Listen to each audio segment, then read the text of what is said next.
जय हिंद दोस्तों, मैं उत्तम गोस्वामी गणतंत्र दिवस के शुभ अवसर पर देशभक्ति से ओतप्रोत प्रभावशाली और जोशीला भाषण लेके आया हूँ, जिसे आप भी अपने स्कूलों, कॉलेजों या किसी फंक्शन में बोलकर अपने स्टेटस में 4 चांद लगवा सकते हैं। तो चलिए मैं अपने इस स्पीच की शुरुआत करता हूँ। उम्मीद है आप लोगों को अच्छा लगेगा और आप इसे अपने दोस्तों के साथ शेयर करेंगे। सर्वप्रथम गगन में लहराते तिरंगे को सलाम करता हूँ। अपना एक एक शब्द वीर शहीदों के शहादत के नाम करता हूँ। माँ सरस्वती के चरणों को वंदन करता हूँ और 73वें गणतंत्र दिवस के शुभ अवसर पर आप सबों का हार्दिक हार्दिक अभिनंदन करता हूँ।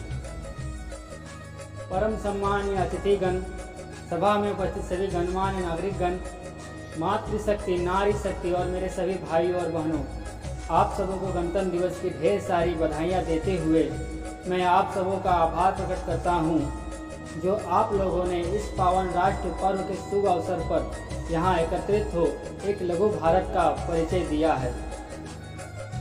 आप लोगों ने शहीदों की यादों में मेला लगा दिया है।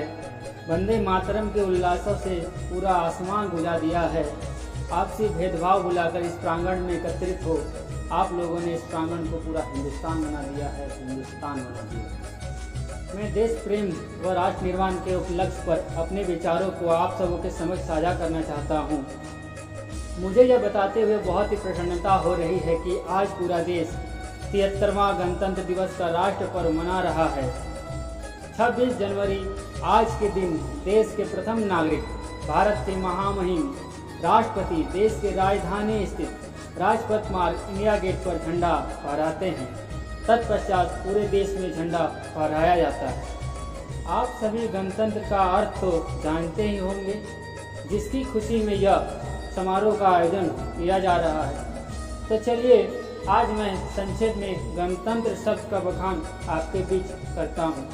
गणतंत्र ये 2 शब्दों से मिलकर बना है। गण का अर्थ होता है लोग तथा तंत्र का अर्थ होता है व्यवस्था, यानी कि सिस्टम। गणतंत्र व्यवस्था ऐसी शासन व्यवस्था जिसमें देश वहाँ के लोगों का होता है, सरकार वहाँ के लोगों की द्वारा चुनी जाती है तथा इस पर शासन व्यवस्था बहाल करने का अधिकार वहाँ के लोगों को होता है। गणतंत्र या लोकतांत्रिक व्यवस्था जनता का जनता के लिए और जनता के द्वारा चलाए जाने वाला शासन व्यवस्था है। जैसा कि आप लोग जानते ही हैं कि 26 जनवरी 1950 को पूरे भारत में संविधान लागू किया गया था। संक्षेप में संविधान का अर्थ सम जोड़ विधान। सम का अर्थ होता है समान और विधान का अर्थ होता है नियम एवं कानून। सभी के लिए समान नियम एवं कानून की व्यवस्था ही संविधान कहलाती है। हमारा देश एक शरीर की भांति है तथा संविधान इसकी आत्मा है। जैसे किसी मोबाइल या लैपटॉप को चलाने के लिए एक ऑपरेटिंग सॉफ्टवेयर की आवश्यकता होती है, वैसे ही किसी संप्रभुत्व देश को चलाने के लिए जिस मूलभूत नियम एवं कानून की आवश्यकता होती है वही संविधान कहलाता है। भारत का संविधान दुनिया का सबसे बड़ा लिखित संविधान है। इसे बनाने में 7 लोगों की प्रारूप समिति के साथ साथ सैकड़ों सहायक लोगों की महत्वपूर्ण भूमिका रही है।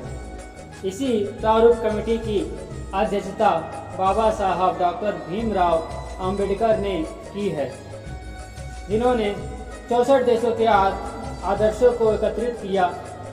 2 वर्ष 11 महीने 18 दिन के अर्थक प्रयासों के बाद सन 26 नवंबर 1949 को भारत का संविधान बनकर तैयार हो गया, जिसे ठीक 2 महीने बाद 26 जनवरी 1930 से मनाते आ रहे स्वाधीनता दिवस के शुभ अवसर यानी 26 जनवरी 1950 को पूरे भारत में लागू करने का निर्णय लिया गया। हमारे संविधान में लगभग 1618 भाषाएं एवं क्षेत्र बोलियों, 8 धर्मों, 6400 से अधिक जाति समुदायों को ध्यान में रखते हुए बनाया गया है। इसीलिए तो कहते हैं कि मेरी भारत माँ की मिट्टी का अंदाज ही निराला है। मेरी भारत माँ की मिट्टी का अंदाज ही निराला है। चाहे हिंदू, मुस्लिम, सिख, ईसाई, सबको अपने आंचल में पाला है, सबको अपने आंचल में पाला है। जब देश अंग्रेजों के कब्जे में था तो उसे आज़ाद कराने के लिए आज़ादी की लौ सन 57 में ही जल चुकी थी, जो मसाल बनकर सन 47 में आज़ादी दिलाई। कि जब हम फिरंगियों के फेरे में फंस गए थे तो रंग दे बसंती चोला की एक आवाज़ पर देश के दीवानों के टोले उमड़ाते थे। उनके बंदे मातरम के नारों से खून में उठने वाला वो हर तूफान अंग्रेजी हुकूमत में भूचाल पैदा कर देता था। उन वीर क्रांतिकारियों, स्वतंत्रता सेनानियों और उनके बलिदान को हम कभी भुला नहीं सकते। उनके ऋण का कर्ज हम कभी अदा नहीं कर सकते। उन्होंने कुछ ऐसा किया जिसकी गाथा आज पूरे भारत ही नहीं पूरा दुनिया गाता है। सरदार भगत सिंह, सुखदेव, राजगुरु, चंद्रशेखर आजाद, नेताजी सुभाष चंद्र बोस, अशफाक उल्लाह खान, खुदीराम बोस, लाला लाजपत राय, बाल गंगाधर तिलक, बटुकेश्वर दत्त, महात्मा गांधी और ऐसे अनेकों भारत माता के वीर सपूत शामिल हैं, जिन्होंने इसी आज़ादी को पाने के लिए अपना सर्वोच्च बलिदान दिया। ये आज़ादी यूं ही नहीं मिली, खून का कतरा कतरा बहा दिया भारत माँ के वीर सपूतों ने। खून का कतरा कतरा बहा दिया भारत माँ के वीर सपूतों ने। थम गई थी सांसें, थम गया था जहाँ, फिर मिली आज़ादी और फिर बना हिंदुस्तान। कि मिली आज़ादी सब फीका था, मिली आज़ादी सब फीका था, फिर बना एक पहचान जिसे कहा गया भारत का संविधान। तब के समय देशभक्ति देश पर मर जाने को, मिट जाने को, फांसी चढ़ जाने को कहती थी, लेकिन आज देश मर जाने को, मिट जाने को, फांसी चढ़ जाने को नहीं कहती, बल्कि मेरे विचारों में आज कोई व्यक्ति अपना काम पूरी जिम्मेदारी, पूरी मेहनत, ईमानदारी और पूरे कर्तव्य निष्ठा के साथ करता है तो वह सबसे बड़ी देशभक्ति होगी। मुझे नहीं लगता कि सिर्फ फेसबुक, व्हाट्सएप या इंस्टाग्राम में अपने डीपी को 3 रंगों में रंगना ही देशभक्ति है। साल में केवल 2 बार तिरंगा हाथ में ले लेना ही देशभक्ति है। यदि है तो मैं पूछना चाहूँगा कि फुटपाथ पर रहने वाला बच्चा ट्रैफिक के छांव में नंगे पांव में तिरंगा बेच रहा होता है, तो क्या यह उसकी देशभक्ति है? जी नहीं, बल्कि ये उसके पेट के भूख की शक्ति है जो उसे ऐसा करने पर मजबूर कर रही है। क्योंकि वो न मस्जिद को जानते हैं, न शिवालय को जानते हैं। वो न मस्जिद को जानते हैं, न शिवालय को जानते हैं।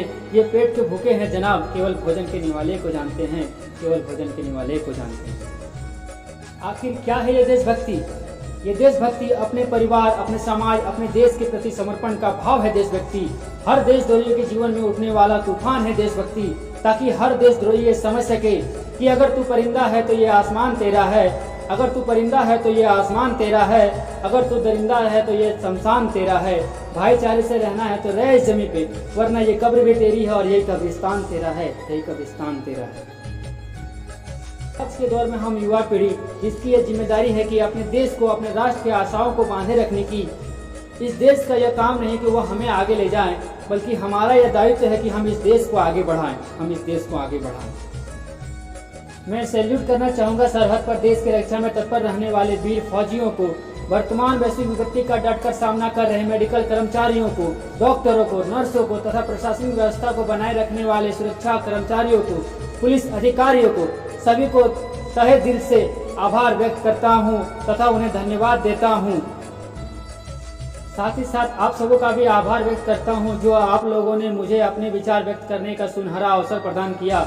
अंत में 2 पंक्तियों के साथ मैं अपनी वाणी को विराम देना चाहूँगा कि गीत आंसू पोंछ के सृजन के मैं गा रहा, माँ भारती के दर्द को आप तक पहुँचा रहा। सार मेरी साधना का शीर्ष रहना चाहिए, मैं भले मिट जाऊँ मेरा देश रहना चाहिए, मेरा देश रहना चाहिए। जय हिंद, जय भारत, वंदे मातरम।